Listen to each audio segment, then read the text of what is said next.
अस्सलाम वालेकुम, this is sir Mohammad Hamza here. तो आज हम ये नवंबर 2019 का एएसएमसीक्यूज का पेपर करेंगे, वेरिएंट 2 का। It means paper 12। ये काफ़ी इंपॉर्टेंट पेपर है क्योंकि इस पे कुछ ऐसे एमसीक्यूज आए जो दूसरे पेपर्स में ज़रा कम ही टेस्ट हुए, दूसरे ईयरली पेपर्स में। तो जो 10 जून के एमसीक्यूज के पेपर के लिए प्रिपरेशन कर रहे हैं अकाउंट्स के, तो ये पेपर प्रिपरेशन के लिए काफ़ी अच्छा पेपर है। तो चले अब हम इसको स्टार्ट करते हैं।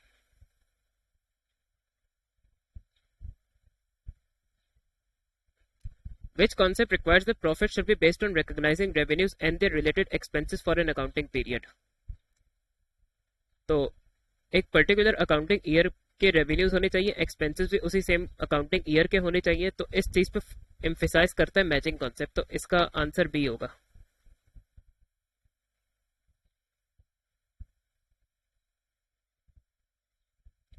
A business buys a non-current asset and decides to apply the straight line method of depreciation. The accountant forgets to include an estimate of scrap value in the calculation. Which statements are correct? अब कोई numbers तो दिए नहीं है इस पे, तो अब कैसे बताएं कि डेप्रिसिएशन ज्यादा है या कम है, या इसमें गेन होगा या हमें लॉस ऑन डिस्पोजल होगा। नंबर्स तो कोई इसने दिए नहीं है। तो इस पे मैं कुछ नंबर्स एज्यूम करूंगा ताकि आप लोग के लिए इसको अंडरस्टैंड करना इजी हो जाए। स्ट्रेट लाइन मेथड हम कॉस्ट एज्यूम कर लेते हैं 100,000।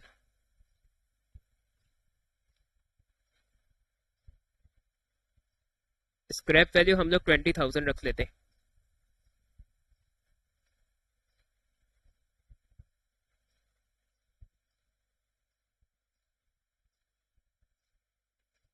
यूजफुल इकोनॉमिक लाइफ 10 ईयर्स रख लेते हैं। तो उसने कहा था accountant forgets to include an estimate of scrap value in the calculation. तो उसने इसका मतलब डेप्रिसिएशन कैलकुलेट करते वक्त स्क्रैप वैल्यू को अकाउंट फॉर नहीं किया। तो अब इस पर दो डेप्रिसिएशन निकालेंगे।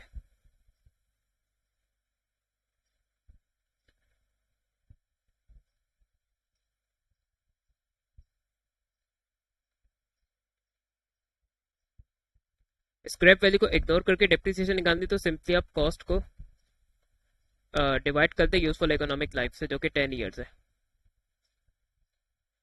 तो एक साल की डेप्रिसिएशन 10,000 हो जाएगी। अब इसमें हम एक और डेप्रिसिएशन भी निकालेंगे।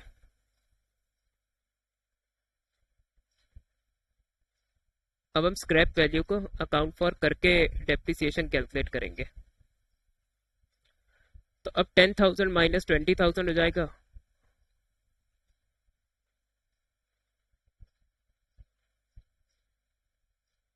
डिवाइड बाय 10 करेंगे। तो अब हमारा डेप्रिसिएशन अब देगा 8,000 आएगा। तो हमने स्क्रैप वैल्यू को कैलकुलेशन में अकाउंट फॉर नहीं किया, तो उसकी वजह से आप देख सकते हैं कि हमारी डेप्रिसिएशन जो है वो हर, तो एक्सपेंस ज्यादा चार्ज हो रहा है। तो the annual depreciation charges too high, तो वन तो होगा ही होगा। तो जिन आंसर्स में वन नहीं, हम उन ऑप्शंस को एलिमिनेट कर देंगे। अब या तो 1 in 3 या 1 in 4 है। अब हमें यह भी अंदाजा लगाना है कि गेन और डिस्पोजल होगा इसकी वजह से, या इसकी वजह से लॉस और डिस्पोजल होगा। देखिए, जब हर साल डेप्रिसिएशन ज्यादा चार्ज उसने करा दी होगी अकाउंटेंट ने, तो उससे एक्यूमुलेटेड डेप्रिसिएशन बढ़ेगी। बिल्कुल बढ़ेगी। जितनी ज्यादा एक्यूमुलेटेड डेप्रिसिएशन होगी, उतनी कम उसकी नेटबुक वैल्यू होगी। और जितनी नेटबुक वैल्यू कम होगी ना, उतना ज्यादा चांस होगा कि प्रोसीड जब वो एक्सीड कर जाए नेटबुक वैल्यू को, तो उससे।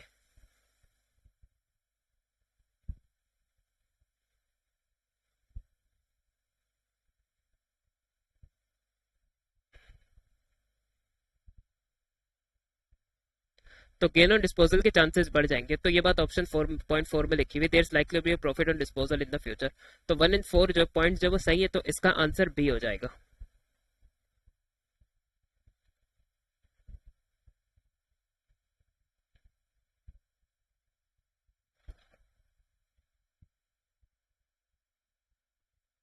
Opening net book value, year beginning and की नेटबुक वैल्यू, या बिगनिंग की नेटबुक वैल्यू, एडिशंस और डेप्रिसिएशन चार्ज। अब उसने पूछा है कि जो ऐसे डिस्पोज ऑफ किया उसकी नेटबुक वैल्यू क्या है।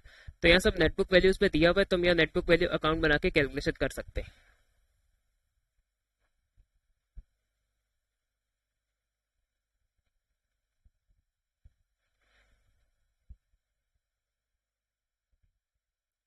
तो ओपनिंग बैलेंस 16,000 है, बैलेंस ईडी 25,000 है, एडिशन जो है वो 22,000 की है।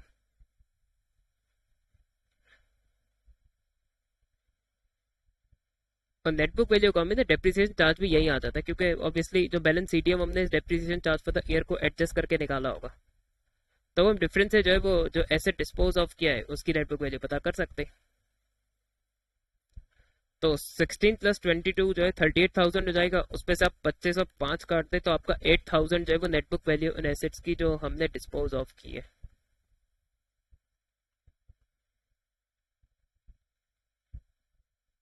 तो इसका आंसर ए होगा।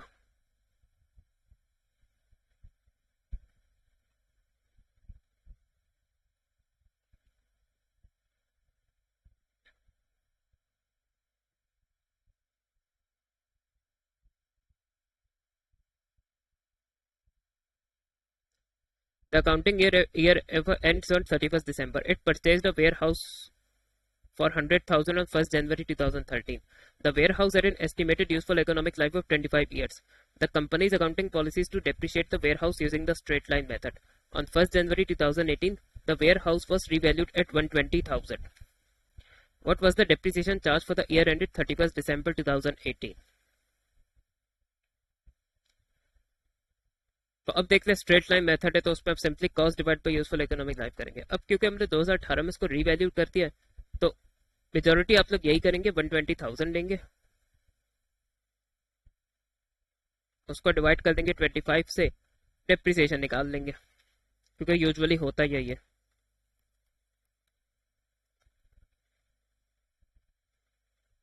तो 4800 आंसर आ जाएगा, और उसने ऑप्शंस में भी दिया, लेकिन मैं आपको ये बताना चाहूंगा कि ये रॉन्ग आंसर है, ये रॉन्ग अप्रोच है।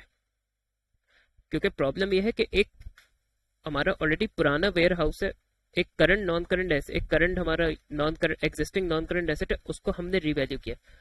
तो जब भी हम एग्जिस्टिंग नॉन करंट एसेट को रिवैल्यू करेंगे और उसकी डेप्रिसिएशन स्ट्रेट लाइन में यूजफुल इकोनॉमिक लाइफ से डिवाइड करके निकालते हैं। अगर रेट दिया हुआ होता तो सिंपली आप उस रेट को मल्टीप्लाई करा देते 120,000 से, उसमें कोई मसला नहीं होता।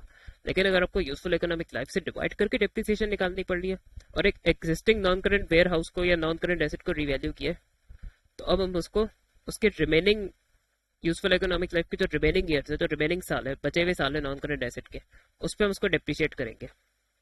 तो हमने खरीदा 2013 में था, 2018 की तो डेप्रिसिएशन निकालती है, तो हम 18 से पहले वाले ईयर्स तक काउंट करेंगे।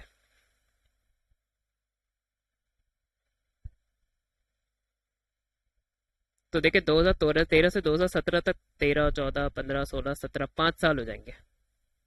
इसका नाम भी वेयर हाउस 18 से पहले 5 साल यूज कर चुके। तो अब 2018 में जो उसकी रिमेनिंग यूजफुल इकोनॉमिक लाइफ होगी,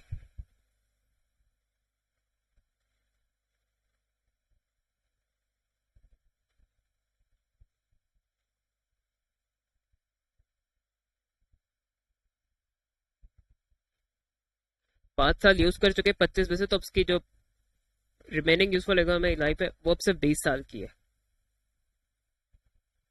तो अब अगर हमें इसकी सही डेप्रिसिएशन निकालनी है तो 120,000 को, जो कि रिवैल्यूड अमाउंट है, उसको डिवाइड कर देंगे 20 से इंस्टेड ऑफ 25, तो हमारा सही डेप्रिसिएशन चार्ज आ जाएगा 6,000।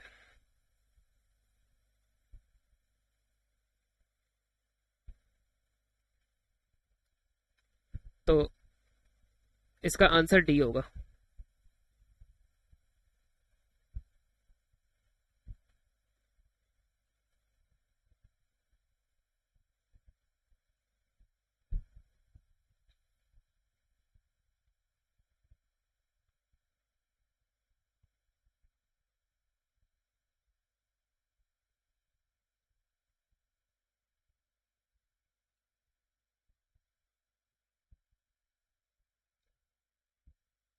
'A company prepared a sales ledger control account. The balance did not agree with the total of the sales ledger balances. तो उसने सेल्स लेजर बैलेंसेस का बैलेंस दिया, उसने कंट्रोल अकाउंट का बैलेंस नहीं दिया, और उसे चाहिए correct total of the sales ledger balances. तो उसे सेल्स लेजर बैलेंसेस में ही करेक्शन चाहिए। तो उसमें हम सिर्फ वाइट एरर्स एडजस्ट करेंगे जो कि इंडिविजुअल अकाउंट रिसीवेबल्स में हमने किए होंगे, इंडिविजुअल क्रेडिट कस्टमर्स के अकाउंट्स में हमने एरर्स किए होंगे। कंट्रोल अकाउंट को कोई एरर इसमें एडजस्ट नहीं होगा। Has not been recorded in the sales ledger, ये रेलेवेंट है। Sales journal,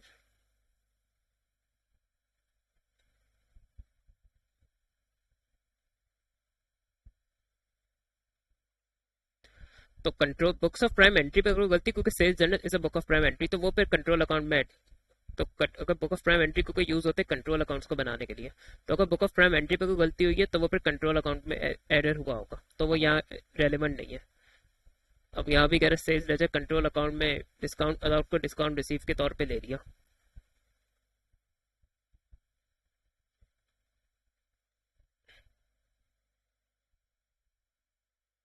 sales to J Brown have not be entered in his account, तो उसका हमने क्रेडिट कस्टमर के अकाउंट में क्रेडिट सेल्स एंटर नहीं की, तो ये फिर सेल्स लेजर के बैलेंस टोटल में एडजस्ट होगा।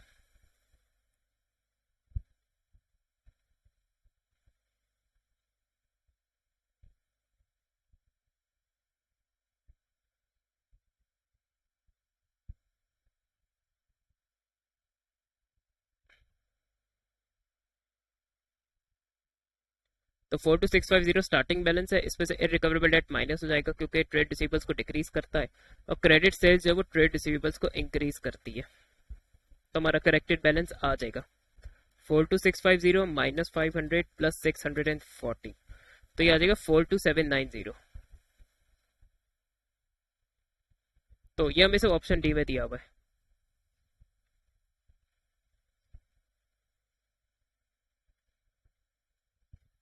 The correction of which error would require an entry in the suspense account. 100 paid for vehicle repairs were debited to the vehicles account.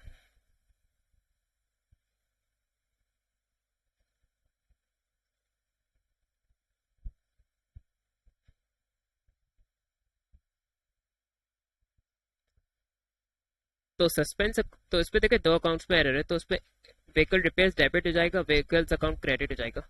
तो इस पर अगर एरर्स के नाम आपको याद ना भी हो, तो कोई ऐसा एरर जिसकी वजह से दो अकाउंट्स में एरर्स है, तो अगर एक अकाउंट करेक्शन के लिए डेबिट होगा, दूसरा अकाउंट क्रेडिट होगा, तो उस पर कोई सस्पेंस की एंट्री आएगी ही नहीं।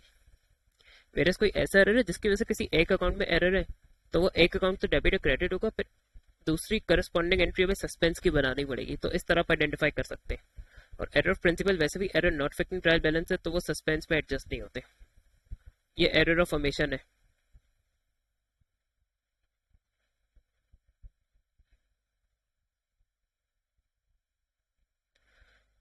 तो एरर ऑफ ओमिशन जो है वो भी ट्रायल बैलेंस को बैलेंसिंग को अफेक्ट नहीं करता, सस्पेंस पे कोई एडजस्टमेंट नहीं होती।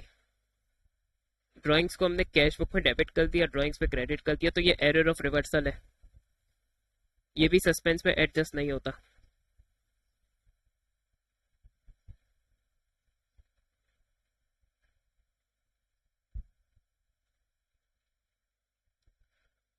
तो तीनों कट गए। तो अगर आपको कुछ ना भी आता तो आप इस तरह भी एलिमिनेट करके रॉन्ग ऑप्शंस को सही आंसर तक पहुंच सकते थे, लेकिन आप लोगों को कॉन्सेप्ट ज्यादा क्लियर रहे तो मैं इसकी डी की आपको करेक्टिंग एंट्री भी बना के दिखाऊंगा। वेजेस वो correctly recorded in the wages account and debited in the cash book, तो जब कोई एक्सपेंस हम पे करते तो वो अपने अकाउंट में डेबिट ही होता है, करेक्टली लिया वेजेस अकाउंट में तो उसका वेजेस को डेबिट किया होगा, और कैश या बैंक में उसको क्रेडिट होना चाहिए था, लेकिन हमने वहां क्रेडिट कराने के वजह डेबिट करा दिया।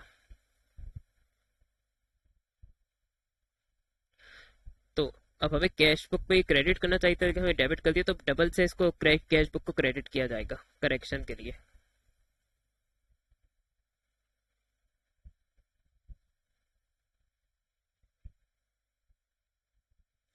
तो इसमें से क्योंकि एरर कैश बुक में वेजेस अकाउंट में एंट्री सही पास की थी, तो अब सस्पेंस डेबिट हो जाएगा। तो करेक्टिव एंट्री बनाने से वेरीफाई हो रहा है कि इस पे सस्पेंस की नौबत आएगी डी में, तो इसका आंसर डी होगा।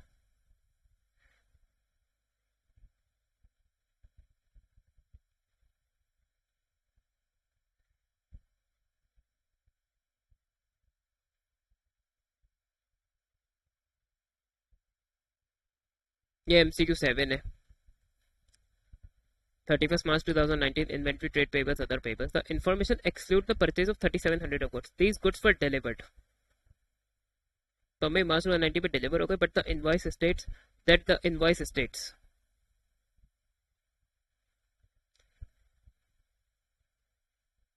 इसका मतलब अभी तक हमने इसकी पेमेंट नहीं की, that legal title to the goods does not pass until payment is received,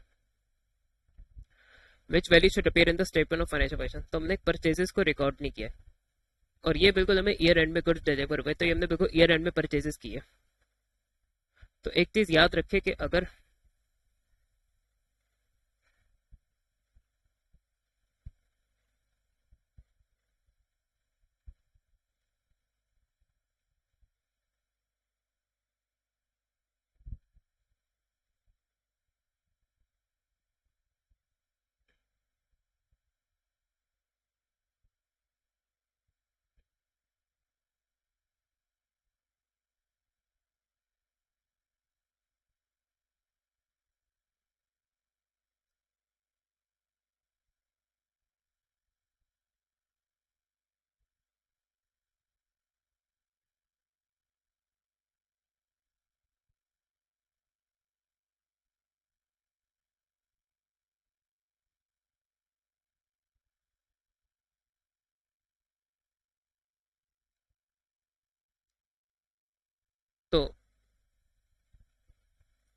ये परचेजेस का ट्रीटमेंट होता है कि गुड्स हमें अगर डिलीवर हो गए तो चाहे हमने उसकी पेमेंट की है चाहे हमने उसकी पेमेंट नहीं की, वो हमारी बुक्स में रिकॉर्ड हो जाएगा।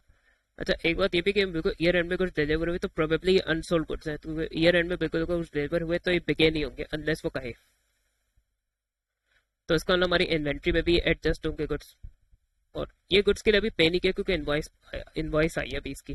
तो उसका ना फ्यूचर में हम इसके लिए पे करेंगे। तो अगर हम गुड्स फॉर रीसेल परचेज कर रहे हैं और उसके लिए अमाउंट हमें कुछ फ्यूचर में पे करनी है तो वो पे ट्रेड पेबल्स में आती है, अदर पेबल्स में एडजस्ट नहीं होगा। और अगर आपको सब्सटेंस ऑफ फॉर्म का कॉन्सेप्ट भी याद हो, तब अगर हम ये जो खरीदे हुए गुड्स हैं इनको अगर हम बेचेंगे तो हमारे बिजनेस को फायदा होगा। नहीं बिकेंगे, इन्वेंट्री के तौर पे रहेंगे तो हमारे बिजनेस को नुकसान भी होगा। तो इन गुड्स का रिस्क एंड रिवॉर्ड जो है वो हमारे बिजनेस एक्सपीरियंस करेगा। अब जो सप्लायर है वो नहीं करेगा। इससे फायदा नुकसान इन गुड्स से हमारे बिजनेस को होगा, सप्लायर को अब नहीं होगा। तो लीगली तो हम ओन नहीं करते अभी इन गुड्स को, लेकिन फायदे नुकसान अब इस इन गुड्स से होगा तो हम अपनी बुक्स में इनको रिकॉर्ड कर लेंगे। तो एक तो परचेजेस का अपना कॉन्सेप्ट है, दूसरा है कि सब्सटेंस ओवर फॉर्म भी फेवर करता है कि हम ऐसे गुड्स को ऐसी ट्रांजेक्शन को अपनी बुक्स में रिकॉर्ड कर लें। तो सबसे पहले तो रिवाइज हम इन्वेंट्री की वैल्यू निकालेंगे।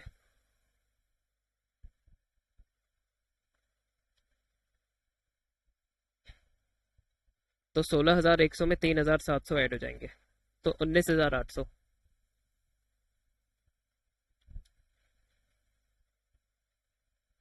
और ऑब्वियसली हमारा ट्रेड पेबल्स भी एडजस्टेड निकलेगा। तो ये मैंने 16,100 3,700 को ऐड करके निकाला है। और हम ट्रेड पेबल भी निकालेंगे तो 5,200 में 3,700 ऐड हो जाएगा, तो ये 8,900 हो जाएंगे। ये आए 5,200 में 3,700 ऐड करने से 8,900। अदर पेबल्स अनचेंज रहेंगे इसमें।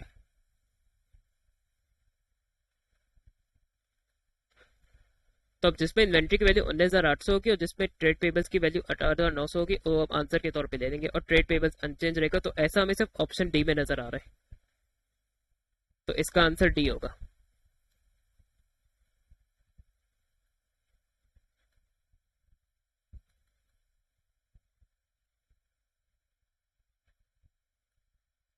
A business's value sum of its closing inventories at cost. Their net realizable value is lower than cost. तो कॉस्ट और एनआरवी में से हमें लोअर वैल्यू को लेना होता है। अब अगर हमने उसको कॉस्ट पे वैल्यू कर दिया, एनआरवी पे हमने उसको वैल्यू किया नहीं, तो क्लोजिंग इन्वेंट्री ओवर स्टेटेड है। क्लोजिंग इन्वेंट्री ओवर स्टेटेड है तो कॉस्ट ऑफ सेल्स जो है वो कम हो जाएगी, क्योंकि closing inventory cost of sales को रिड्यूस करती है। कॉस्ट ऑफ सेल्स कम होगा तो प्रॉफिट ओवर स्टेट हो जाएगा। और क्लोजिंग इन्वेंट्री की वैल्यू अगर हमने ज्यादा ले ली है तो हमारे करंट एसेट्स की वैल्यू भी ज्यादा हो जाएगी। तो प्रॉफिट भी हमारा ओवरस्टेट होगा, हमारे करंट एसेट्स भी ओवरस्टेट होंगे, तो इसका आंसर बी होगा।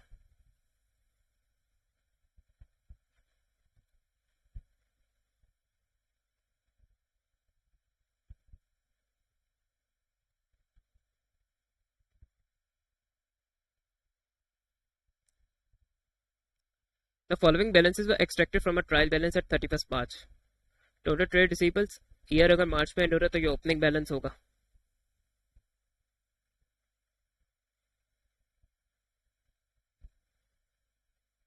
Irrecoverable debt, decrease in provision, amount of net trade receivables। तो मैं ईयर एंड के नेट ट्रेड रिसीवेबल्स निकाल दें। अब आप लोग को पता होगा कि हम प्रोविजन फॉर डाउटफुल डेट का जो क्लोजिंग बैलेंस है या ईयर एंड का प्रोविजन है वो एडजस्ट करते हैं ट्रेड रिसीवेबल्स की नेट वैल्यू निकालने के लिए। उसका इंक्रीज या डिक्रीज तो इनकम स्टेटमेंट में जाता है।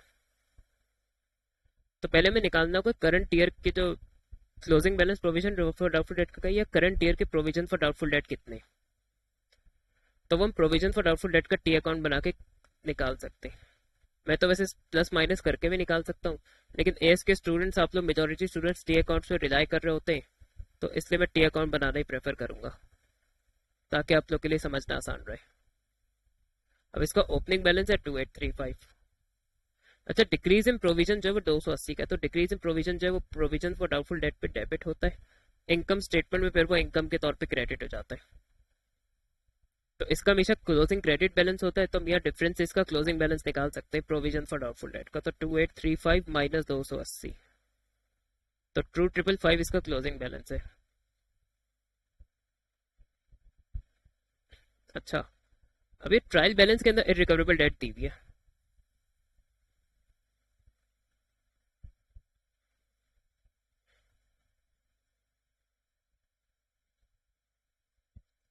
तो अगर ट्रेड बैलेंस में इरिकवरेबल डेट की वैल्यू दी हुई है, तो इसका मतलब वो ऑलरेडी एडजस्टेड है ट्रेड रिसीवेबल के बैलेंस में। और अगर वो एडजस्टेड नहीं होता इरिकवरेबल डेट, तो वो होता कहता। तो हम सिंपली 84,600 में से प्रोविजन फॉर डाउटफुल डेट का क्लोजिंग बैलेंस माइनस कर देंगे, विच इज 2,555।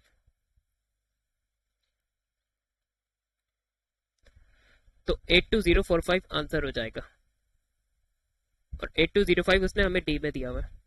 अगर आप इरिकवरेबल डेट माइनस करा के और फिर प्रोविजन का क्लोजिंग बैलेंस माइनस करेंगे, तो उसके लिए भी इसने आंसर दिया, तो फिर आपका ये बी आएगा, लेकिन ये गलत आंसर है। इसका करेक्ट आंसर डी है। इरिकवरेबल डेट अगर वो एडजस्टेड नहीं होती तो वो कहता।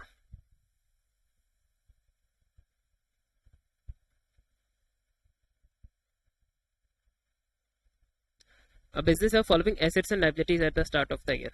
Capital account balance at the start of the year. तो यहाँ जो है वो अकाउंटिंग इक्वेशन यूज होगी, capital is equal to assets minus liabilities, क्योंकि हम एसेट्स और लाइबिलिटीज का ही डेटा दिया हुआ है।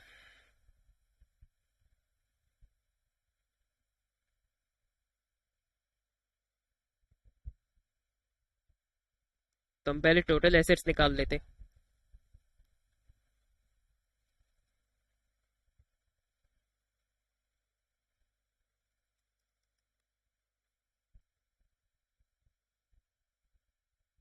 तो हमारा टोटल एसेट 7500 है, क्योंकि 2500 को इन्वेंट्री की कॉस्ट या सेलिंग प्राइस में से जो लोअर वैल्यू है वो हम लेंगे। अच्छा, और इसमें ये भी आएगा loan loan to a friend. अब मैंने इसको एसेट में क्यों लिया, आप तो हैरान हो रहे होंगे कि सर ने लोन को एसेट में क्यों ले लिया।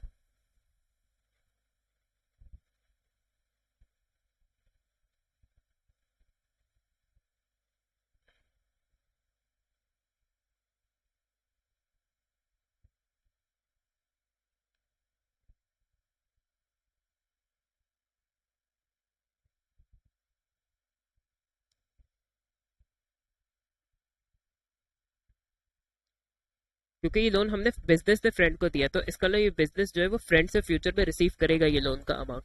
तो ये हमारे रिसीवेबल है, तो रिसीवेबल जो है वो एसेट होता है। हमने लोन दिया नहीं, बिजनेस ने लोन दिया, तो हमारे रिसीवेबल होगा। तो 7500 के एसेट्स हो गए, लाइबिलिटी सिर्फ इसमें 500 की है।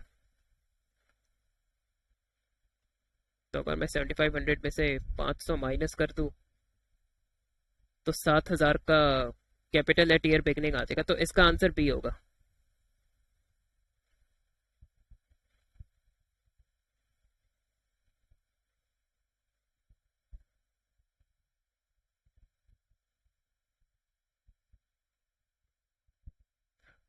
A sole trader had the following transactions. What was the total effect of these transactions on the cost of sales?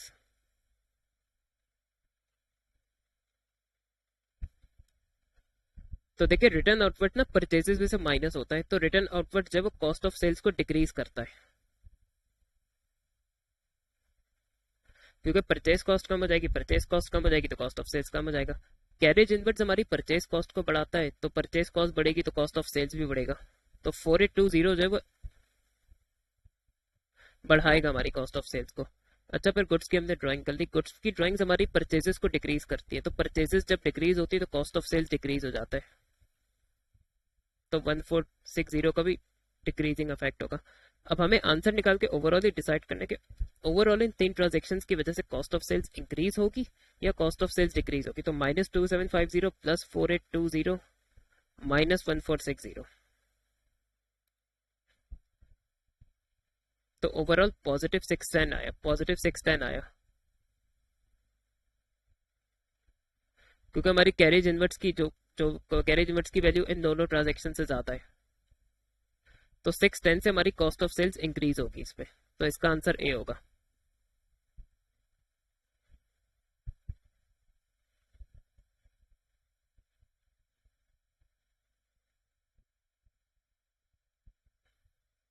A sole trader's personal expenses had been paid out of the business bank account and included in his income statement.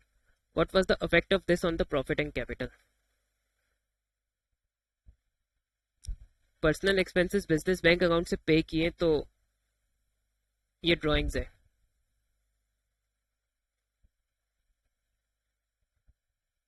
और हमने उस drawings को expense के तौर पे ले लिया, तो उसने इफेक्ट ऑफ करेक्टिंग नहीं, सिर्फ इसी का इफेक्ट पूछा है, प्रॉफिट ऑन कैपिटल। तो एक्सपेंस ओवरस्टेट होंगे, एक्सपेंस बढ़ जाएंगे, तो प्रॉफिट जो है वो गिर जाएगा। तो ए और बी तो आंसर नहीं होंगे, अब सी और डी में से बचा है। अच्छा, अब बात आ जाती कैपिटल पे। तो प्रॉफिट डिक्रीज होगा तो कैपिटल डिक्रीज होगा।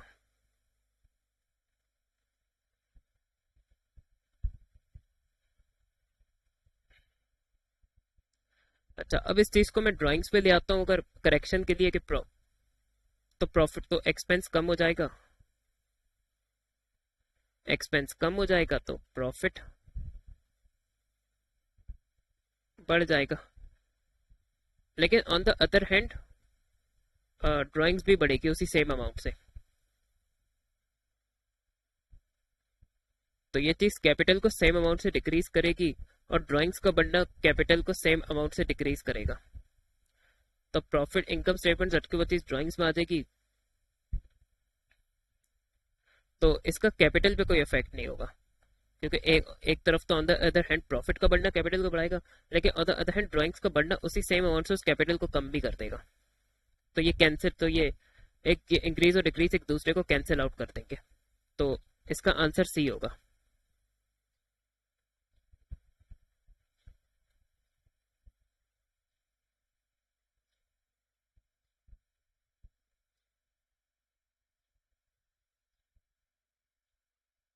A warehouse was damaged by fire on 31st March and some of the inventory was destroyed. The following information is available.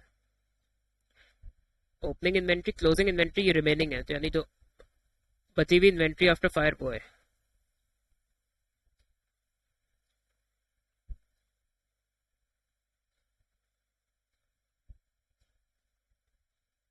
Sales during the period, purchases during the period. The business uses a markup of 33.33%. What was the value of the inventory destroyed?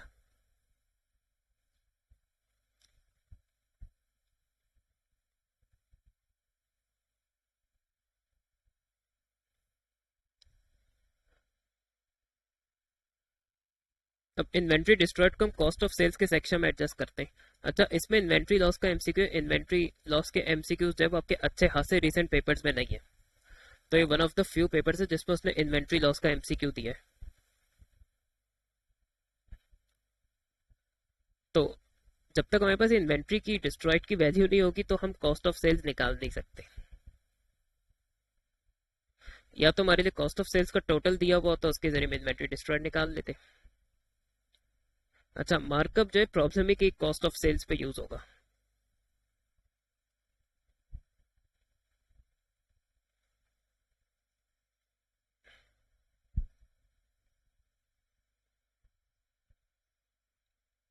तो क्योंकि हमें देखिए sales दिया हुआ तो बेहतर है कि इस मार्कअप को जो है वो मार्जिन में कन्वर्ट कर ले, तो उससे थोड़ी सी जिंदगी आसान हो जाएगी।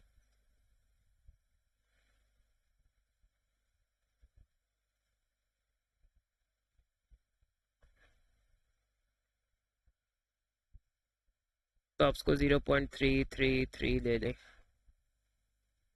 और ये फिर 1 प्लस मार्जिन होगा।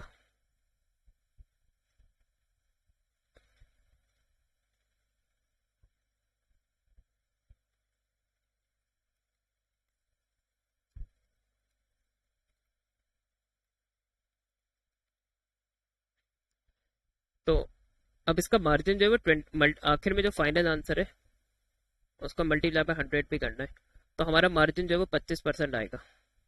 और मार्जिन हमेशा, तो ये मार्जिन हमेशा मार्कअप से छोटा भी होता है। तो तो देखिए मार्कअप 33%, 33.33% है, मार्जिन 24% है। इसका मतलब मैंने कन्वर्जन सही किया क्योंकि margin is less than markup. अब इसको मैं नंबर में ले लूंगा, लेकिन 0.25 इस तरह आया होगा कि ग्रॉस प्रॉफिट को मैंने रेवेन्यू से किया होगा।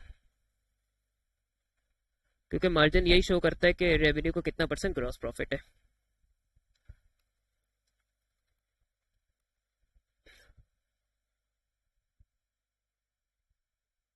तो अगर मैं 0.25 को 14,700 से कराऊं तो मेरा जीपी आ जाएगा। तो जीपी इज इक्वल टू 3675।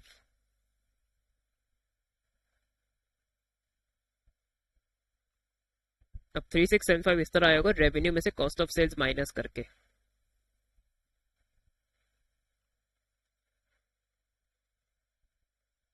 तो इक्वेशन में जो मुझे अननोन निकालना होता है, जो सब्जेक्ट होता है, उसको कोशिश करते हैं कि पॉजिटिव रखे। तो मैं यहाँ एक्स को यहाँ ले आऊंगा और ये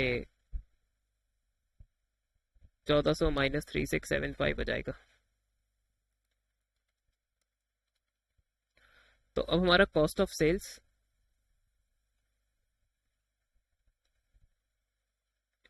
11 क्या 111025 है।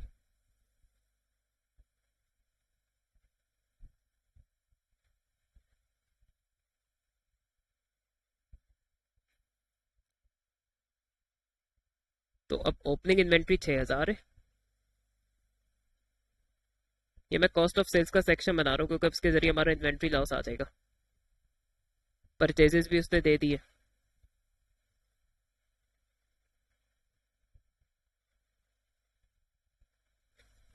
जो क्लोजिंग इन्वेंट्री है उसको ले लेते 3200।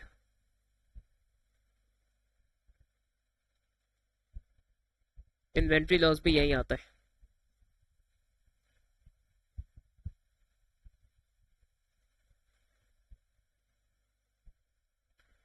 तो 6000 प्लस 9500 माइनस 3200।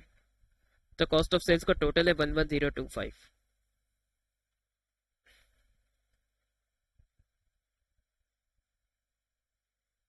तो 11025 में 3200 ऐड हो जाएगा।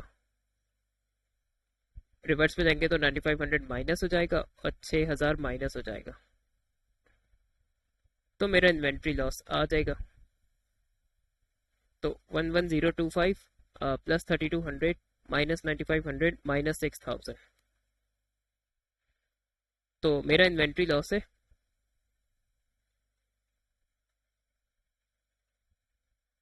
1275। तो इसका आंसर ए होगा। वैसे इसको करने का एक और मेथड भी है कि अगर हम इन्वेंट्री की स्टेटमेंट बना लें, लेकिन यूजुअली स्टूडेंट्स ये मेथड को यूज कर रहे होते हैं, कॉस्ट ऑफ सेल्स का सेक्शन बना के अननोन निकालते हैं, तो इसलिए मैंने उसी मेथड से सॉल्व किया।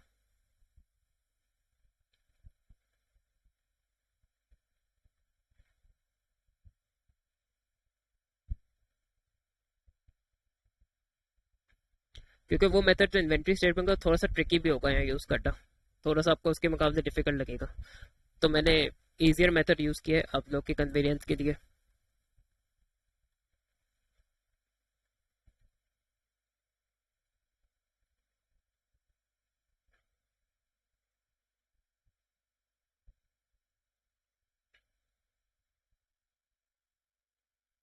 PQ and R, P and Q partnership में थे। R was admitted as a partner of 1st July 2018 and a profit and loss sharing ratio among PQR was this. For the purpose of R's Epish partnership, goodwill not be retained, introduce cash and motor vehicle. R would be entitled to an annual salary. What is R's capital account immediately?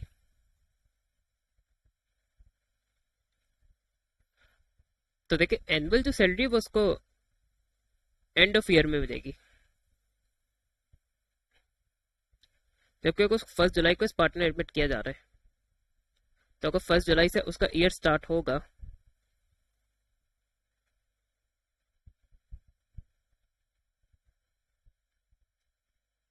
तो वो 30 जून 2019 को जाके and होगा। तो salary तो उसे 30 जून 2019 को मिलेगी जाके, हमें तो इमीडिएटली आफ्टर एडमिशन बैलेंस निकालता है। तो इसका मतलब ये इररेलेवेंट आइटम है, ये आपको कंफ्यूज करने के लिए दिया गया है।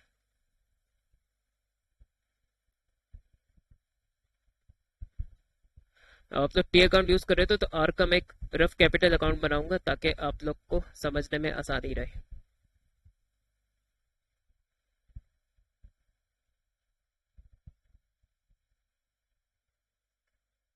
तो देखिए अभी नया पार्टनर है तो उसका ओपनिंग बैलेंस तो होगा नहीं। ये कैश लाया 40,000 का।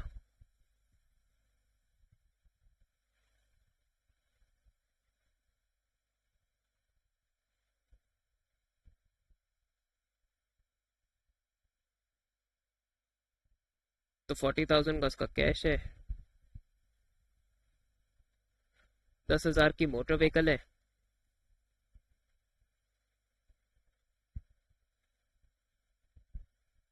अच्छा, गुडविल जो रिमूव करनी होती है बुक से, तो पहले हम उसको रिकॉर्ड करते हैं फिर उसको रिमूव करते हैं। तो जब हम गुडविल को बुक्स पे रिकॉर्ड करते हैं तो वो ओल्ड पार्टनर्स में शेयर होती है, तो इसमें इसका कोई गुडविल का शेयर नहीं होगा जब गुडविल को एंटर करेंगे। हाँ, जब गुडविल को रिमूव करेंगे तो वो फिर हम नए रेशियो में करते हैं, तो उसमें फिर कुछ नुकसान ये नया पार्टनर भी बर्दाश्त करेगा। तो अगर मैं 20,000 का PQNR, तो उसका आर का होगा एक 1/5।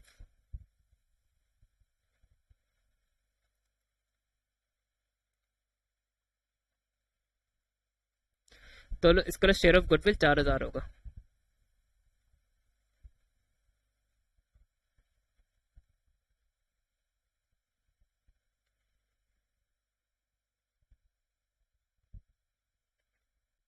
तो ये 4,000 के अकाउंट में डेबिट हो जाएंगे। जब गुडविल को रिमूव करते हैं तो गुडविल क्रेडिट होती है, कैपिटल अकाउंट में वो डेबिट होती है। तो हम उसका क्लोजिंग बैलेंस निकाल सकते हैं आफ्टर इमीडिएटली आफ्टर एडमिशन। तो 40 + 10 - 4, 40 में 10 ऐड करेंगे 50 हो जाएगा, 50 में से 4 काटेंगे तो फिर 46,000।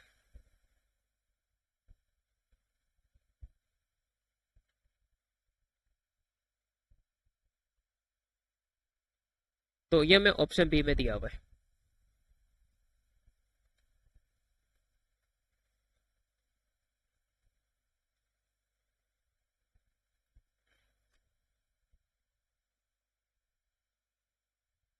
Henry and Lee commenced partnership on 1st January 2018. There was no partnership agreement. ये बहुत इंपॉर्टेंट होता है। There was no partnership agreement. They provided the following information: capital contributions, loan to partnership. अब जब पार्टनरशिप का एग्रीमेंट नहीं होगा ना, तो अगर पार्टनर ने लोन, तो लोन टू पार्टनरशिप लेके ली की कॉल, इसका ना ली ने कुछ लोन दिया हुआ पार्टनरशिप को, तो पार्टनर का जो लोन होता है ना टू द बिजनेस, उस पर इंटरेस्ट रेट 5% होगा।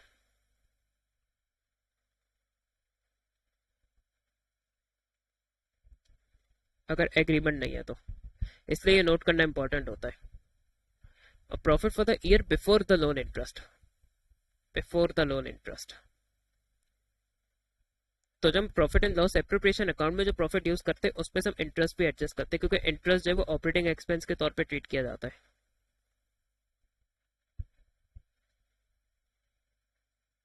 जो पार्टनर का लोन इंटरेस्ट है, चाहे पार्टनर का लोन हो, चाहे पार्टनर के लोन का इंटरेस्ट हो, चाहे बैंक के लोन का इंटरेस्ट हो, एक्सपेंस के तौर पे ट्रीट होता है। इवन पार्टनर का भी लोन का इंटरेस्ट है तो वो एप्रोप्रिएशन के तौर पे ट्रीट नहीं होगा, वो एक्सपेंस के तौर पे ट्रीट होगा।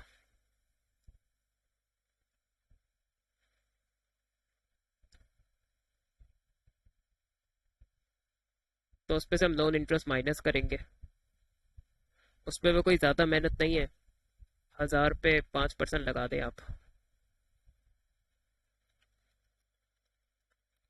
तो ये 50 बनेगा।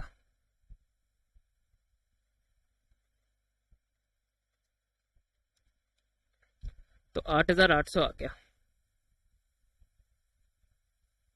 तो ये प्रॉफिट बिफोर एप्रोप्रिएशन है।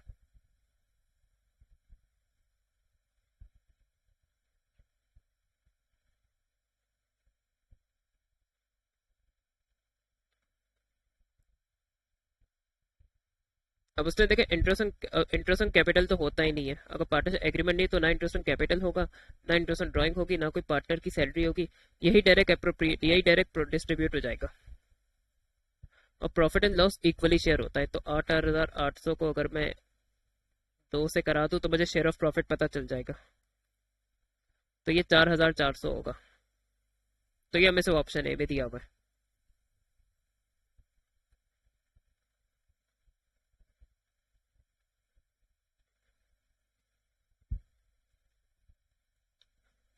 LMNN sharing profit and losses equally. L retired when the credit balances are on capital and current accounts. Credit balances, इसका ना कंट्रोल करंट अकाउंट का भी क्रेडिट बैलेंस है।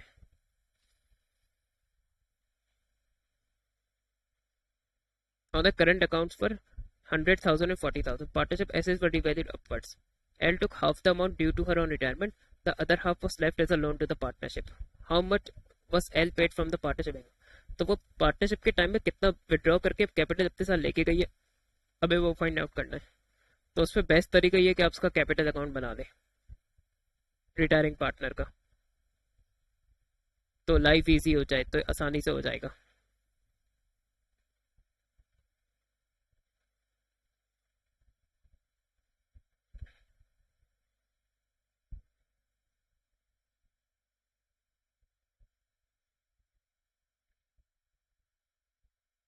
तो उसका ओपनिंग बैलेंस है हमारा कैपिटल अकाउंट का 1 लाख 100,000। करंट अकाउंट का क्रेडिट बैलेंस है तो वो फिर कैपिटल अकाउंट में भी क्रेडिट होगा, क्योंकि करंट अकाउंट का रिटायरिंग पार्टनर का बैलेंस करंट अकाउंट को ट्रांसफर होता है, क्योंकि पार्टनर ऑब्वियसली अपने करंट अकाउंट के फंड्स भी विड्रॉ करेगा, क्योंकि करंट अकाउंट का बैलेंस भी इसके पार्ट ऑफ इक्विटी है, पार्टनर की इक्विटी का पार्ट है। अच्छा, रिवैल्यूएशन गेन या loss old profit and loss sharing ratio में शेयर होता है। तो रिटायरिंग पार्टनर क्योंकि old profit and loss sharing ratio का पार्ट होता है, तो ये रिवैल्यूएशन गेन का कुछ बेनिफिट इसको रिटायरिंग पार्टनर को भी मिलेगा। 3 पार्टनर्स है तो 60,000 डिवाइड बाय 3 हो जाएगा, तो ये हो जाएगा 20,000।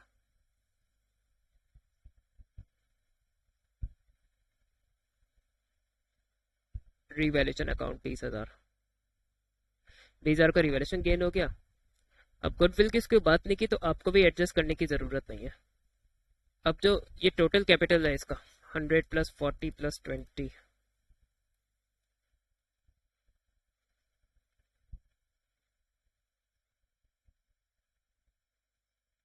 तो टोटल्स का ड्यू जो फंड्स है वो 160,000 बन रहा है।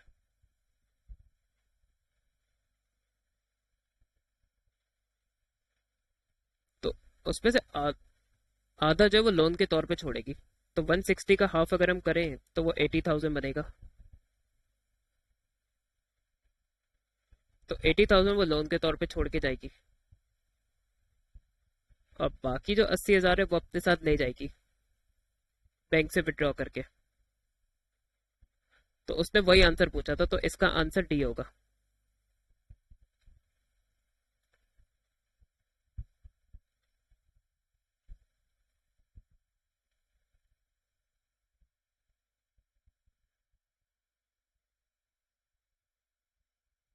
The directors of a limited company recently made the rights issue of one ordinary share for every 3 held at a premium of 0.5 per share. The rights issue was fully subscribed.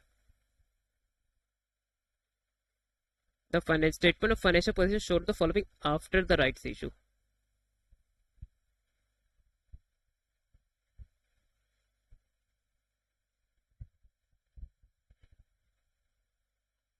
After the rights issue was made. तो इसका नहीं rights issue के बाद की figures है, issued share capital की, share premium की। अब उसने पूछा how much which amount was debited to the company's bank account when the rights issue was made. तो राइट्स इशू से कंपनी में फाइनेंस कितना है तो वो निकालना है। अब यूजुअली तो हम लोग ये करते हैं कि हम इस पे बेसिस पे कैलकुलेशन करेंगे राइट्स इशू के शेयर्स की, और उसी के अकॉर्डिंगली उसी को यूज करके फिर हम वैल्यू भी निकाल देते। लेकिन मसला है कि ये राइट्स इशू की बात तो इसका ना इन फिगर्स में राइट्स इशू ऑलरेडी एडजस्टेड है, तो उसने आफ्टर राइट्स इशू फिगर्स दिए, वरना यूजुअली तो ये prior to rights issue before share issue figures देता ही है। ओपनिंग बैलेंसेस भी आप उनको कह सकते हैं। तो पेपर 2 में तो ये 3 ऐसे क्वेश्चंस आ चुके जिसमें रिवर्स में क्वेश्चन दिए कि रिवर्स में चल के आपको राइट्स इशू या शेयर इशूज कैलकुलेट करने होंगे। एमसीक्यूज में ये रियली चीज इसने पूछी है, and this is one of those papers जिसमें इसने ये शेयर इशू का रिवर्स में एमसीक्यू दिया है। तो चले अब हम करते हैं इसको।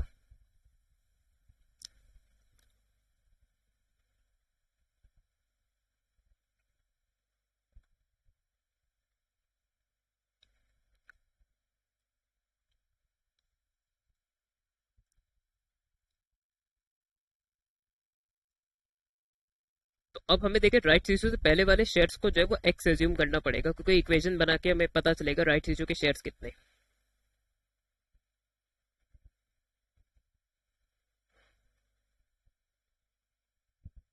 तो ओपनिंग बैलेंस अब तब शेयर्स को एक्स एज्यूम कर लेते हैं। अच्छा, राइट्स इशू जो है वो 143 था।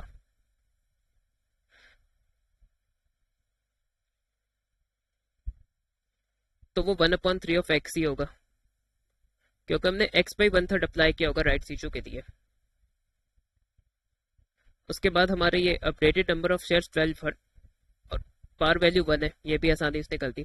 तो उसका हमारे नंबर ऑफ शेयर्स भी 1200,000 ही होंगे। अच्छा, हम इस 143 और 144 को उस पर परसेंटेज में भी चेंज कर सकते हैं, लेकिन 1/3 को अगर आप डेसिमल में परसेंटेज में चेंज करेंगे तो वो बहुत डेसिमल्स में आएगी परसेंटेज। तो इसलिए मैंने एग्जैक्टली 1/3 यूज किया है। तो ओपनिंग बैलेंस 1/x है, उसी का 1/3 मैंने एक्स का ही 1/3 मैंने राइट्स इशू के शेयर्स इशू किए होंगे, तो फिर अपडेटेड नंबर ऑफ शेयर्स 1200,000 है। तो हमें इक्वेशन सॉल्व करनी होगी।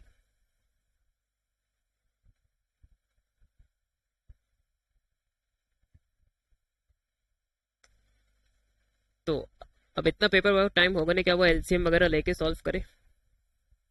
देखिए, जिस वेरिएबल के साथ नंबर नहीं होता ना उसके साथ हम 1 एज्यूम करते हैं। तो 1+1/3 हो रहा है, क्योंकि जब दोनों नंबर्स के वेरिएबल सेम है तो इसका मतलब वो आपस में ऐड हो सकते हैं। तो ये चीज़ आप डायरेक्टली कैलकुलेटर में करेंगे। आप कैलकुलेटर में लिखेंगे 1, और उस 1 में 1/3 डायरेक्टली आप कैलकुलेटर में ऐड करेंगे। अब तो कैलकुलेटर में फ्रैक्शन का बटन भी होता है, तो 1+1/3 आप कैलकुलेटर से कर सकते हैं। तो 1+1/3 करेंगे तो 4/3 आ गया।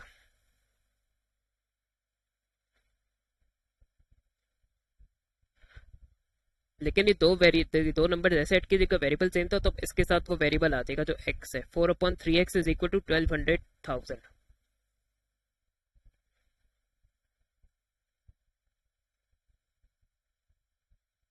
अब अगर मैं 1200,000 मल्टीप्लाई बाय 3 कर दूं तो ये हो जाएगा 4x इज इक्वल टू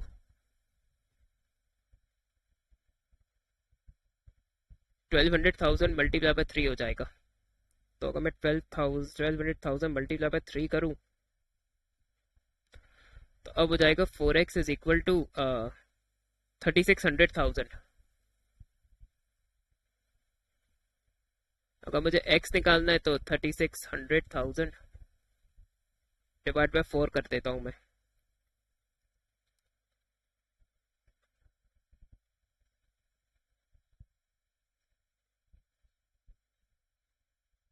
तो ये ओपनिंग नंबर ऑफ शेयर्स है, क्योंकि x मैंने ओपनिंग नंबर ऑफ शेयर्स की इक्वेशन में वैल्यू रखी थी, तो ओपनिंग नंबर ऑफ शेयर्स जो है वो 900,000 आ गए।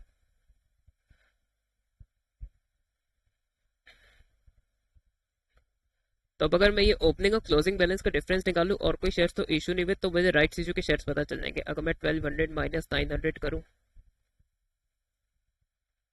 तो 300,000 जो है वो नंबर ऑफ राइट शेयर्स है।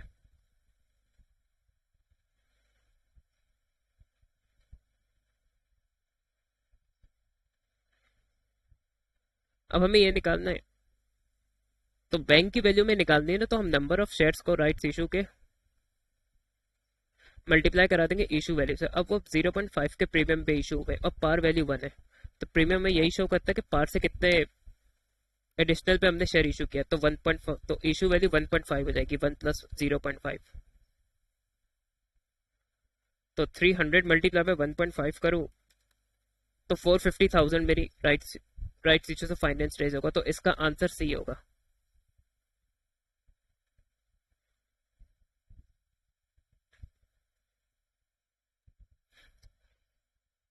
Year ended 31st December. During the year ended 31st December 2018, it paid the following dividends for the year ended interim dividend। तो ये पिछले साल का प्रपोज डिविडेंड है जो इस साल पे हो रहा है, और एक करंट ईयर में इंटरिम डिविडेंड पे किया है। और करंट ईयर का डिविडेंड तो नेक्स्ट ईयर में जाके डिक्लेयर हो रहा है, तो करंट ईयर का प्रपोज डिविडेंड एडजस्ट नहीं होता। तो statement of changes in equity में सब जो फाइनेंशियल स्टेटमेंट में वो डिविडेंड्स आएंगे जो हमने पे किए। तो हम 15 प्लस 15 प्लस 8 कर लें, 23,000 होगा।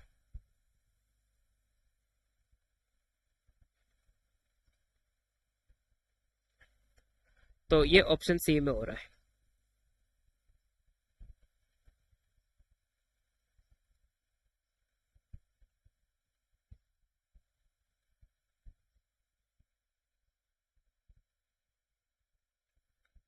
Which information would an investor gain by looking at the financial statements of a business? Future dividends नहीं, करंट प्रपोज डिविडेंड होता है।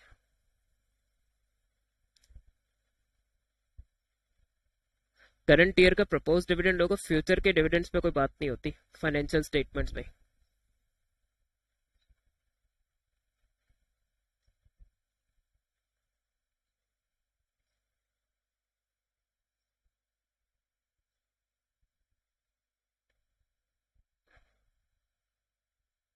तो जो करंट प्रपोज डिविडेंड्स है उसके एडजस्टेड नहीं होता, लेकिन उसके बारे में इंफॉर्मेशन दी हुई होती है फाइनेंशियल स्टेटमेंट्स में। और जो करंट डिविडेंड्स पे की वो फाइनेंशियल स्टेटमेंट्स में आपको एडजस्टेड नजर आ जाएंगे, तो फ्यूचर डिविडेंड्स नहीं होते। तो जिस वजह से टू ऑप्स को एलिमिनेट करते, सी भी नहीं होगा, ए भी नहीं होगा। अब बहस बचेगी one between 1 and 3। Identifying that the entity is a going concern, identifying future trade prospects. तो अब हम इस पे we have to go with the better option. देखें, जो कंपनी फाइनेंशियल स्टेटमेंट्स में डायरेक्टर्स रिपोर्ट होती है उसमें मेंशन होता है कि company is going concern continue करेगी फ्यूचर में या नहीं। तो ये फाइनेंशियल स्टेट मेंशन होता है, तो इसका आंसर 3 होगा।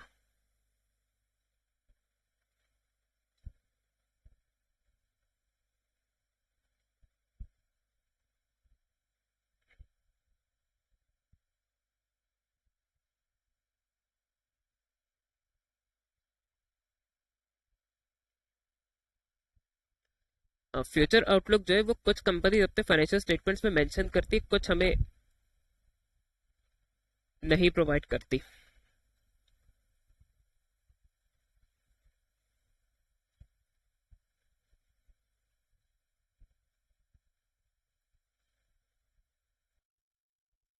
तो आप लोगों को कॉन्सेप्ट क्लियर हो, तो मैंने ये एक्चुअल कंपनी की फाइनेंशियल स्टेटमेंट्स खोले। सफायर टेक्सटाइल मिल है, ये यहीं की लिमिटेड कंपनी है।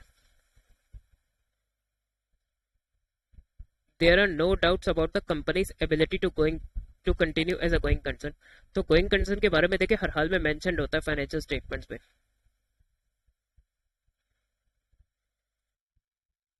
और ये देखिए फ्यूचर प्रोस्पेक्ट्स आपको प्रोवाइड किया है, कोई कंपनी लिखती कोई नहीं लिखती। अब सफायर टेक्सटाइल में जब ज्यादातर कंपनीज वैसे फ्यूचर आउटलुक प्रोवाइड करती हैं ताकि वो इन्वेस्टर को एंकरेज करे कि वो उनके शेयर्स में इन्वेस्ट करे, तो ऑब्वियसली कंपनी अपना फ्यूचर आउटलुक अच्छा दिखाएगी, तो उससे इन्वेस्टर एंकरेज होगा उस कंपनी के शेयर्स में इन्वेस्ट करने के लिए। तो देखिए फ्यूचर प्रोस्पेक्ट्स दिया हुआ है, लेकिन आपको जो सीआईए का एग्जामिनर है उसने इस चीज को आंसर के तौर पे माना नहीं है।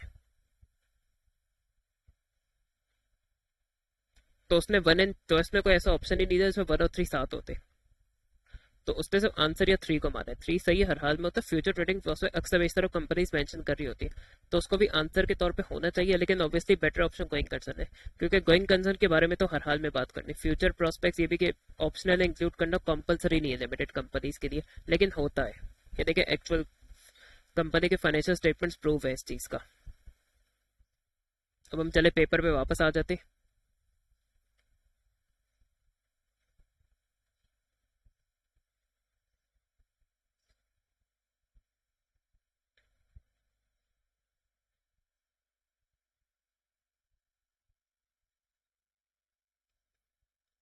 What is the return on capital employed? तो इसका फॉर्मूला होता है profit from operations divided by capital employed.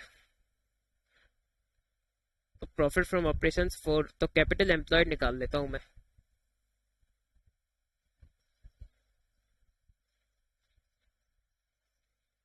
Capital employed आता है equity plus non current liability से। तो नॉन करंट लायबिलिटी तो एक ही है, डिबेंचर्स 75,000। और मुझे टोटल इक्विटी भी चाहिए होगी, तो टोटल इक्विटी पे ये ऑर्डनरी शेयर्स आएंगे 100,000 के, और कोई रिजर्व तो दिया हुआ नहीं रिटेन अर्निंग। अच्छा, retain earning at the end of the year, तो इसका मतलब ये प्रॉफिट इसमें इंक्लूडेड होगा। अगर नहीं होता तो वो खुद कहता 135,679।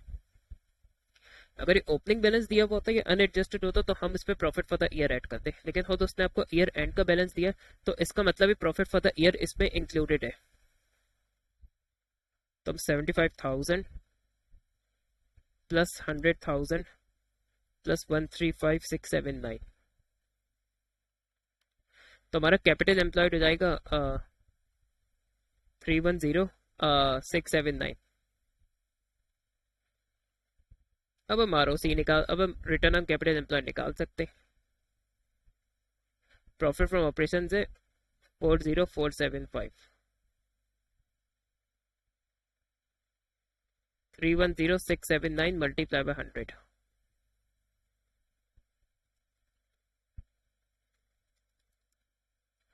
तो 40475 डिवाइडेड बाय 310679 मल्टीप्लाई बाय 100, तो हमारा आरओसी 13.03 है। तो इसका आंसर सी होगा।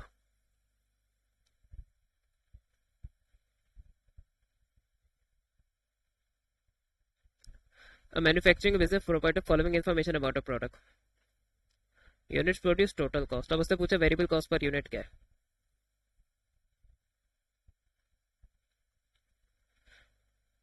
तो आपस होगा कुछ लोग लग रहा हो कि सिंपली हम टोटल कॉस्ट को यूनिट से डिवाइड करके निकाल दे तो वेरिएबल कॉस्ट पर यूनिट आ जाएगी। टोटल कॉस्ट है तो इसका मतलब फिक्स प्लस वेरिएबल है, फिक्स प्लस वेरिएबल है ये। टोटल कॉस्ट का है कि उसने, वरना वो से वेरिएबल कॉस्ट कहता। तो इसका मतलब ये सेमी वेरिएबल कॉस्ट है जिसमें फिक्स भी इंक्लूडेड है, वेरिएबल भी इंक्लूडेड है। तो उसमें हम हाई लो मेथड का कोई फॉर्मूला यूज करें तो हम वेरिएबल कॉस्ट पर यूनिट निकाल सकते हैं। तो हम 53,500 माइनस 37,000 डिवाइडेड बाय 14,000 माइनस 8,000, तो 53,500 माइनस 37,000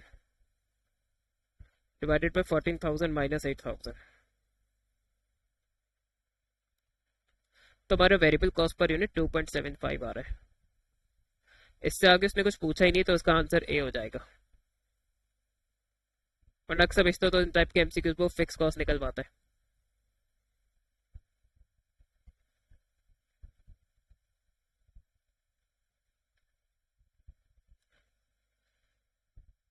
परचेजेस की सिर्फ एक बार से एक डेट पे इसने सेल्स की, फिर दोबारा परचेजेस की। There was no opening inventory. What is the value closing inventory using FIFO. तो फीफो में होता है जो हम कुछ पहले खरीदते हैं उसको पहले बेचते हैं। तो हमने बेचे ही सिर्फ 800 यूनिट से जून में, तो वो 800 यूनिट्स हमने जो सबसे पहले खरीदे थे उस पे से बेचे होंगे। तो ये 2 जून वाले यूनिट्स में से हमने 800 यूनिट्स बेच दिए होंगे। तो इस पे से भी दो पे से 200 बच गए।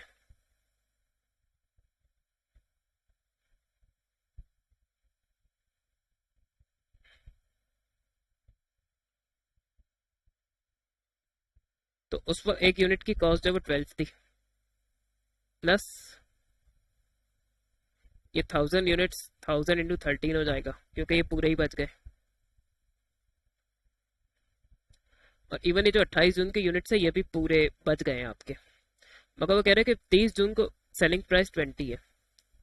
तो अगर ये सेलिंग प्राइस इस 14 से लोअर होती ना तो मैं फिर सेलिंग प्राइस पे वैल्यू करता है 1000 यूनिट्स को। लेकिन स्टिल हमारी यूनिट सेलिंग प्राइस कॉस्ट से ज्यादा है तो हम ये जो 28 जून के यूनिट्स है इसको कॉस्ट पे वैल्यू करेंगे 1000 इंटू 14। तो अब हम इन तीनों कॉस्ट को ऐड कर ले तो हमारी क्लोजिंग इन्वेंट्री की वैल्यू आ जाएगी 200 into 12 plus 1000 into 13 plus 1000 into 14।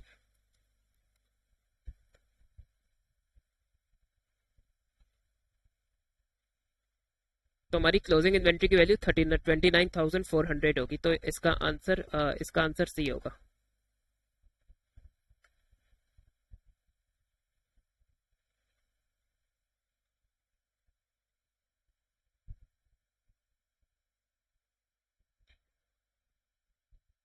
Inventory cost prices are rising for business. The company uses FCO rather than FIFO to value its inventory. What is the effect on inventory valuation profit of using FCO rather than FIFO? तो देखिए इन times of rising prices ना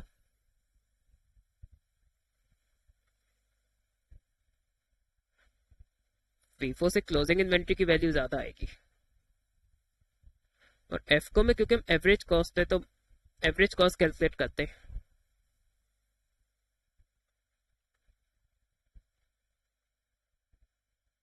तो FCO से हमारी closing inventory की value कम आएगी इन times of rising prices, क्योंकि उसमें डिफरेंट परचेज प्राइसेस का एवरेज लेंगे तो वो ऑब्वियसली रीसेंट परचेज प्राइस से कम हो जाएगा। तो फीफो से इस टाइम में क्लोजिंग इन्वेंट्री की वैल्यू ज्यादा आएगी, एफको से वैल्यू कम आएगी। तो अगर हम एफ को यूज करें instead of FIFO in this situation, तो इन्वेंट्री की वैल्यू तो लो होगी, तो ए और बी तो कट जाएंगे, ए और बी तो आंसर ही नहीं होंगे। अब आंसर सी या डी में से होगा, तो इन्वेंट्री की वैल्यू तो लो होगी। अच्छा, अब क्लोजिंग इन्वेंट्री की वैल्यू अगर कम होगी एफ को की वजह से, तो कॉस्ट ऑफ सेल्स बढ़ जाएगा। कॉस्ट ऑफ सेल्स बढ़ जाएगा तो प्रॉफिट कम हो जाएगा, तो इन्वेंट्री की वैल्यू भी लोअर होगी एफ को से, और प्रॉफिट भी लोअर होगा, तो इसका आंसर डी होगा।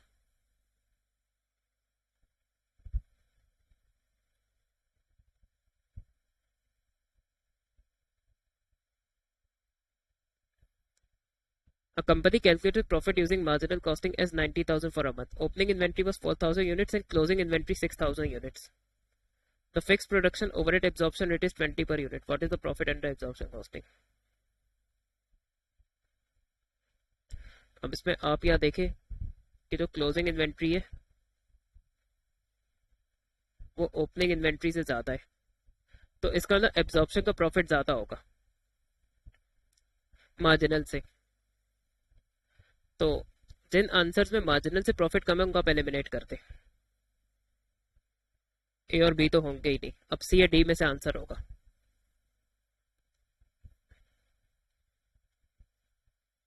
अब इसमें हमें वो मार्जिनल कॉस्टिंग को प्रॉफिट एब्जॉर्प्शन से रिकंसाइल कराना होगा, उसी से हमारा एब्जॉर्प्शन का प्रॉफिट आएगा, तो अब हमें यहाँ करते।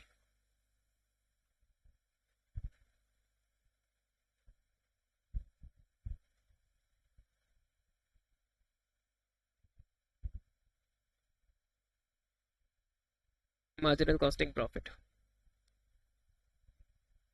अब ओपनिंग और क्लोजिंग इन्वेंट मार्जिनल एब्जॉर्प्शन की जो ओपनिंग और क्लोजिंग ओपनिंग इन्वेंट्री का जो डिफरेंस होता है मार्जिनल और एब्जॉर्प्शन कॉस्टिंग का, वो ऐड होता है, वो माइनस होता है इसमें,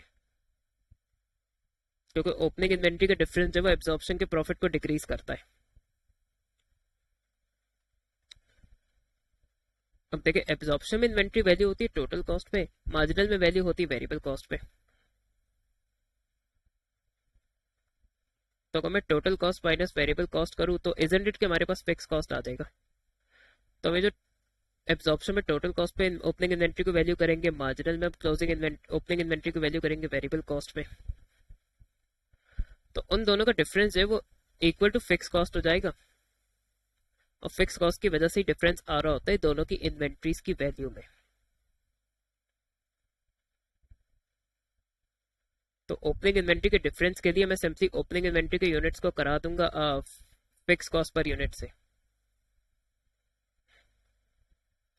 4,000 इंटू 20, तो ये हो गया 80,000, ये इसमें से माइनस होगा। वेयर क्लोजिंग इन्वेंट्री का जो डिफरेंस है वो एब्जॉर्प्शन के प्रॉफिट को बढ़ाता है।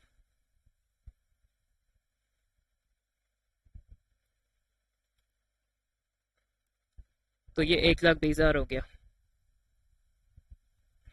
जो मैंने यहाँ किया, अगर आप इस चीज को देखें तो आपको एक चीज क्लियर हो जाएगी कि मैंने ऐसा किया क्यों, क्योंकि इस पर डेटा लिमिटेड है, आपको वेरिएबल कॉस्ट तो उसने दी दी कि पर यूनिट कितनी है। तो जो दोनों का डिफरेंस इन्वेंट्रीज का बनता है वो फिक्स कॉस्ट के वजह से होता है। तो 90 माइनस 80 प्लस 120, तो 190 माइनस 80 प्लस 120, तो मेरा फाइनल एब्जॉर्प्शन का प्रॉफिट आया 130,000।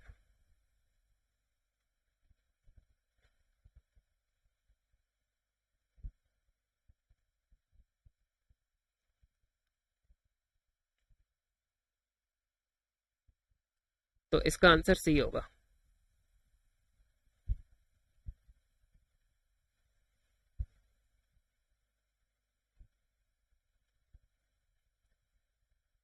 ओवर अंडर एब्जॉर्प्शन, सबसे पहले अच्छा ओवरहेड एब्जॉर्प्शन रेट उसने आपको दे दिया, तो ये थोड़ी आपकी जिंदगी आसान करती है। तो अब मैं डायरेक्टली ओवरहेड एब्जॉर्ब निकाल लूंगा।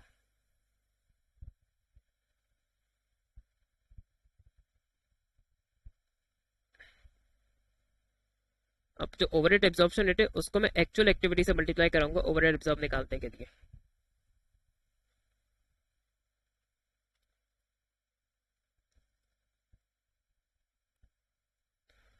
तो 1,2500। अब मुझे ओवर या अंडर एब्जॉर्ब निकालना है, तो मैं कंपेयर करूंगा ओवरहेड एब्जॉर्ब को और एक्चुअल ओवरहेड्स को 101250।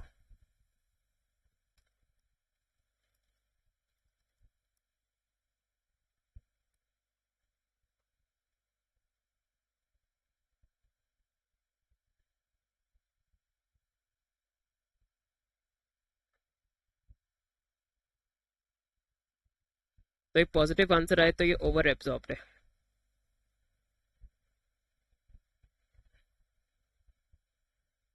इसको आप इस तरह भी समझ सकते हैं कि अगर ओवरहेड एब्जॉर्ब एक्सीड कर रहा है एक्चुअल ओवरहेड्स को,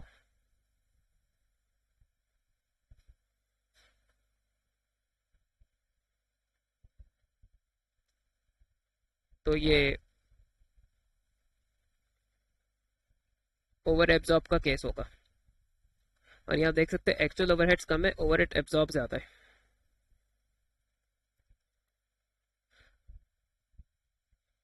तो ये ओवर एब्जॉर्ब का केस है। तो ये हो जाएगा 11250 ओवर एब्जॉर्ब, तो इसका आंसर बी होगा।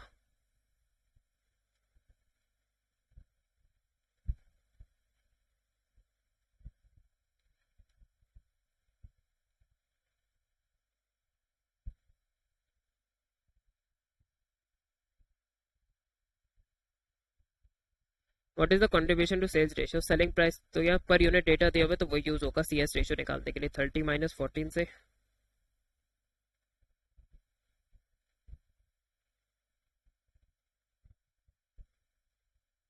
कंट्रीब्यूशन 16 होगा विच इज 30 माइनस 14। तो 16 divide by 30, contribution per unit divided by selling price per unit, इससे हमारा सीएस रेशियो आ जाएगा।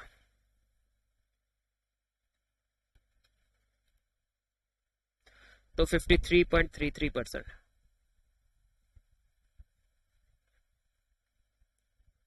तो इसका आंसर सी होगा।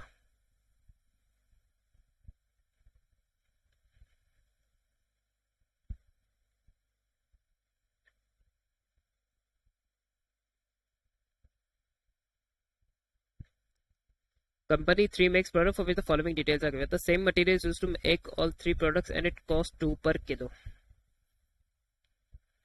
There is shortage of material. In which order should the products be made to achieve maximum profit?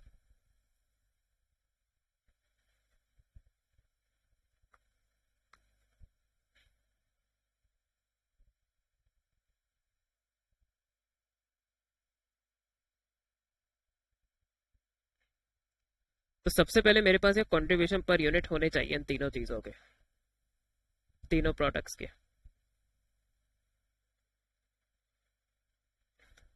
तो 40 minus 18 minus 10, तो 40 minus 18 minus 10 से इसका आ जाएगा 12।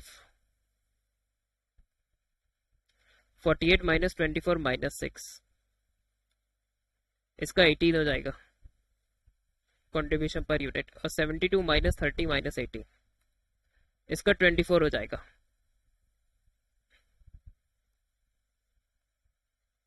अब मटेरियल की शॉर्टेज है तो मैं निकालूंगा कंट्रीब्यूशन पर किलो।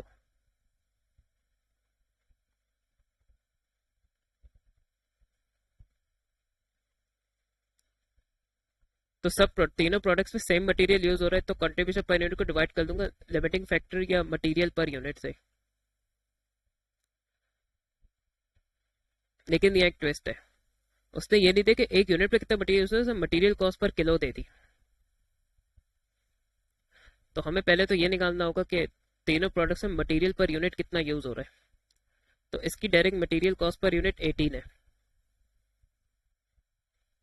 तो ये 18 इस तरह आया होगा कि 2 पर किलो है, उसको जितने भी किलोस एक यूनिट में रिक्वायर्ड होंगे प्रोडक्ट एक्स के लिए, तो 18 को 2 से डिवाइड करेंगे तो 9 किलोस पर यूनिट होगा।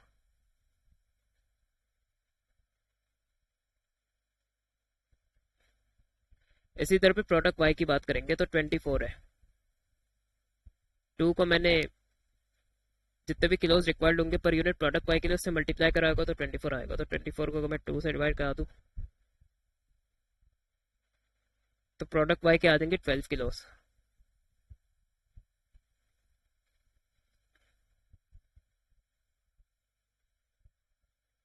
इसी तरह फिर इसके लिए प्रोडक्ट जी के लिए 30 है, 30 इस तरह आया होगा, 2 को मल्टीप्लाई करा होगा किलोस पर यूनिट से, जितने भी प्रोडक्ट जी के एक यूनिट में मटेरियल यूज होता होगा, जितने भी किलो।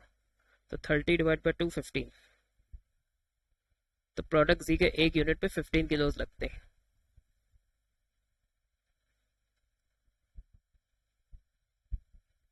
कंट्रीब्यूशन पर किलो निकालने,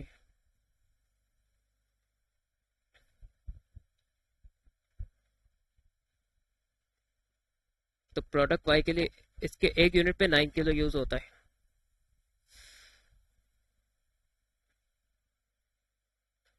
तो 12 डिवाइड बाई 9 कर दूंगा, इसका आ रहा है 1.33। इसी तरह प्रोडक्ट वाई है, 18 को डिवाइड करूंगा 12 से, क्योंकि एक यूनिट पे 12 किलो यूज होते हैं, तो ये 1.5 हो जाएगा। इसी तरह प्रोडक्ट जी है, 24 को डिवाइड करूंगा 15 से, क्योंकि एक यूनिट पे 15 किलो मटेरियल यूज होता है, तो ये 1.6 आ गया। तो जिसका कंट्रीब्यूशन पर किलो या कंट्रीब्यूशन पर लिमिटिंग फैक्टर ज्यादा होगा उसको हम ज्यादा प्रोड्यूस करेंगे, तो इसको फर्स्ट प्रायोरिटी देंगे, इसको सेकंड प्रायोरिटी देंगे, इसको थर्ड प्रायोरिटी देंगे।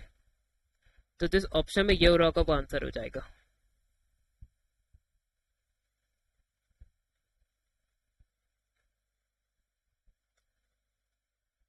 तो जी वाई एक्स, तो इसका आंसर डी होगा।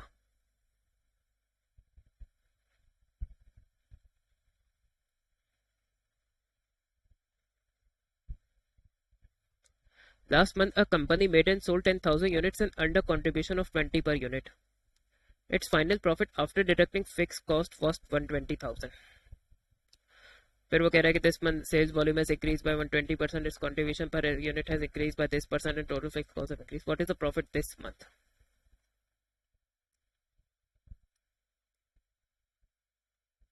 तो ये बहुत आसान है।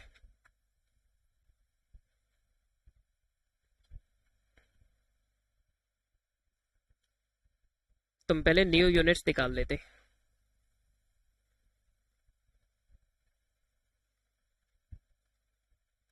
तो वो कह रहे हैं कि यूनिट्स हमारी 20% से बढ़ गए हैं।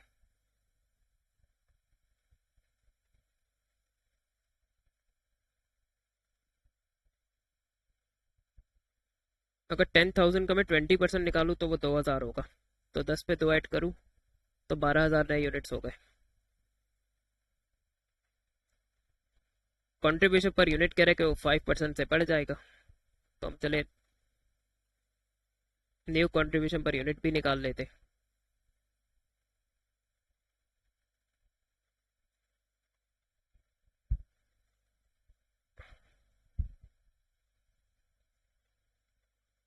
तो 20 का मैं 5% निकालूं तो वो 1 बनेगा, तो 21 हो जाएगा नया कंट्रीब्यूशन पर यूनिट। नहीं, फिक्स कॉस्ट भी निकाल लेते।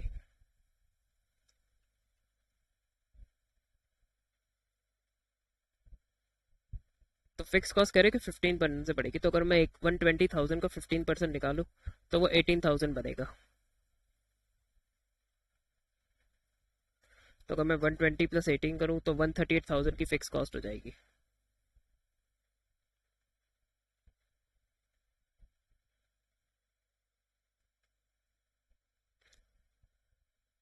अब simply new contribution per unit 21 है, 21 को अगर मैं नई सेल्स यूनिट से करा दूं तो टोटल कंट्रीब्यूशन आ जाएगा, उसमें से मैं नई टोटल फिक्स कॉस्ट माइनस कर दूं तो मेरा नया प्रॉफिट आ जाएगा। तो 21 मल्टीप्लाई बाय 12,000 माइनस 138,000, तो 100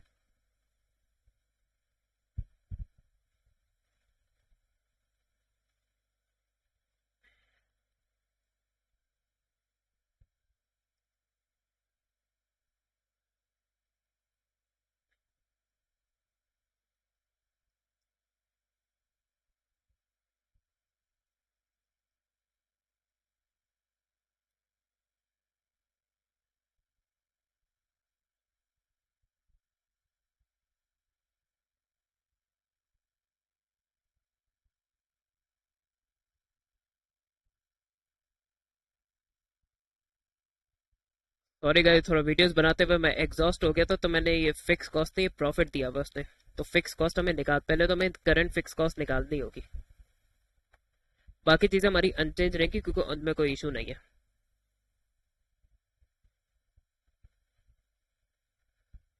प्रॉफिट आफ्टर फिक्स कॉस्ट,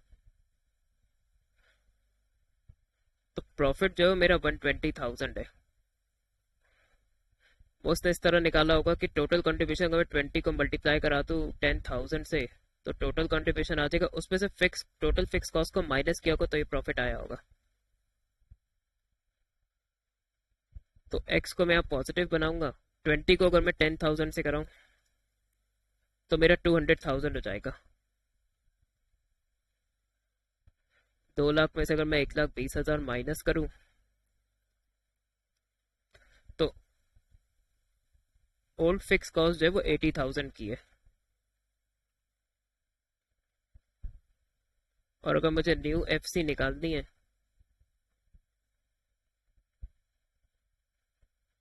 और फिक्स कॉस्ट का अगर मैं 80,000 का 15% निकालूं तो वो 12,000 होगा। तो उसके लिए नई फिक्स कॉस्ट 92,000 है। यही चेंज मुझे यहाँ भी करना पड़ेगा।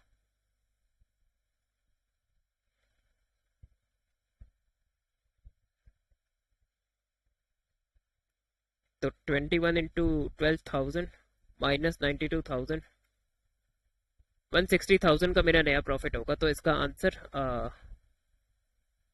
सी होगा।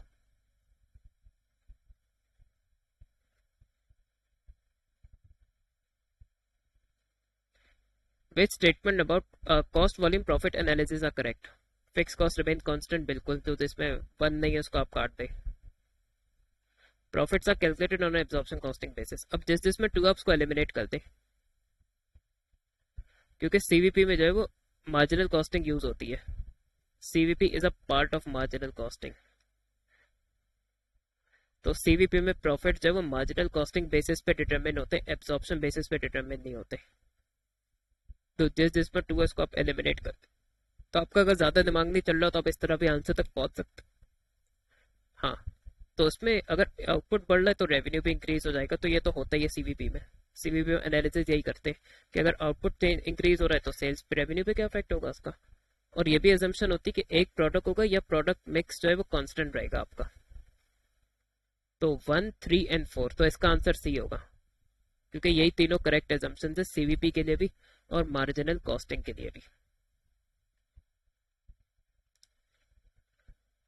बजट्स डिपार्टमेंट्स आपस में कम्युनिकेट करते तो ही अच्छे बजट्स बनते, तो इसलिए ये कम्युनिकेशन होता है।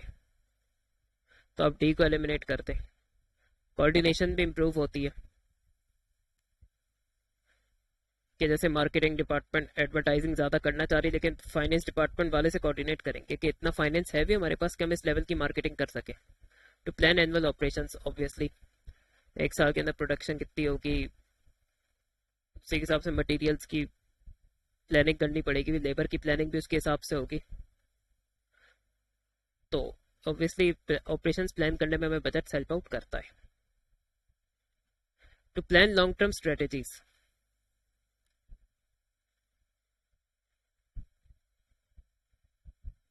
अब 4 देखिए हो सकता है, लेकिन to plan annual operation is better, क्योंकि एक साल के ऑपरेशन प्लान करते हैं बजट्स के जरिए, तो हमें इस पर बेटर ऑप्शन चूज करना होगा, तो इसलिए इसका आंसर ए होगा।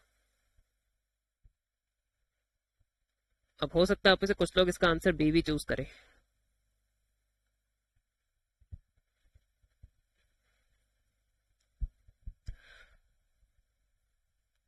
तो आई होप आप लोग के कुछ इंपॉर्टेंट कॉन्सेप्ट क्लियर हुए होंगे इस पेपर से। कोई क्यूरीज हो तो आप लोग कमेंट सेक्शन में पूछ सकते हैं। अल्लाह हाफिज।